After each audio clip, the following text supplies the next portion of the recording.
Good morning everyone and welcome to our e-learning classroom. In the previous video, we learned about tally marks. And tally marks are vertical lines put in order to count objects in groups of 5. We also learned that tally marks help us organize our data. Today, I have here with me some blocks. Can you tell me the colors of these blocks? Right. We have green, yellow, red, and blue. Let's group these blocks by color. Let's start. Let's put here the blue ones, the red ones, the green blocks here, and lastly, we have the yellow blocks. Now that we have grouped them, let's count. 1, 2. We have 2 blue blocks. How about the green ones? 1, 2, 3, 4, and 5. We have 5 green blocks. Let's count the red blocks. 1, 2, 3. We have 3 red blocks. And lastly, let's count the yellow blocks. 1, 2, 3, 4, 5, 6, 7. Very good. Today, we will use these blocks as our data and present them using graphs. In this lesson, we are learning to interpret and create picture graph and bar graph. What I'm looking for: represent data through picture graph and bar graph correctly. Picture graph or pictograph uses pictures or symbols to show and compare data. It has a title, data, labels, symbol, and key. Let's look at the screen. We have a title, which tells us what the graph is about. We have data that shows the number of objects in a given group.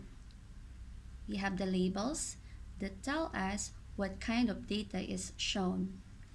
The symbols represent a certain amount of data, and the key tells us the value of symbols. Let's put the symbol in each label based on the data. How many yellow blocks do we have? Very good. We have 7. So we will put 7 symbols. 1, 2, 3, 4, 5, 6, 7. How many blue blocks do we have? Very good. We have 2 blue blocks. 1, 2. How about the green blocks? Very good. We have 5. So we will put 5 symbols. 1, 2, 3, 4, 5. And lastly, we have the red block. How many red blocks do we have? 3. Good job. We have 1, 2, 3. And this is how a pictograph looks like. Bar graph is another way to represent data but without pictures or symbol. We use bar graphs. It uses bars to show and compare data. It has a title, data, and labels.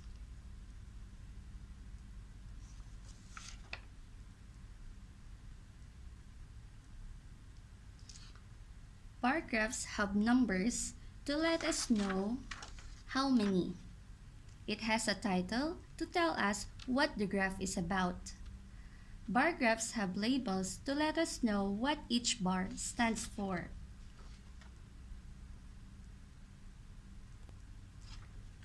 Look at our bar graph closely. Which block has the most number? Very good. We have the yellow blocks. Which block has the least number?